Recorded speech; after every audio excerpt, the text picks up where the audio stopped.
జై తెలంగాణ. నేను తెలంగాణ ప్రభుత్వాన్ని హెచ్చరిక చేస్తూ ఉన్నాను. మీరు పేదల పక్షాన నిలబడండి. గిగ్ వర్కర్స్ పక్కన, ఆటో డ్రైవర్స్ పక్కన, క్యాబ్ డ్రైవర్స్ పక్కన నిలబడండి.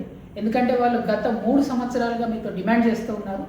ఓలా కానీ, ఊబర్ కానీ, ర్యాపిడో కానీ, ఈ అగ్రిగేటర్స్ ఎవరైతే ఉన్నారో ఈ రేట్స్ విషయంలో వాళ్ళను పీడించుకొని తింటున్నారు. ఆటో పొద్దంతా నడిపి ఇంటికి పోతే ₹1 మిగిలినటువంటి పరిస్థితి ఉంది. క్యాబ్ పొద్దంతా నడిపి ఇంటికి పోతే ₹1 మిగిలినటువంటి పరిస్థితి లేదు. స్విగ్గీ కానీ, జొమాటో కానీ పొద్దంతా డెలివరీ చేసినా కూడా ₹1 మిగిలే పరిస్థితి లేనటువంటి సందర్భాన్ని మనం గమనిస్తూ ఉన్నాం. రాష్ట్ర ప్రభుత్వం ఇమీడియట్గా ఇంటర్వ్యూన్ అవ్వాలి.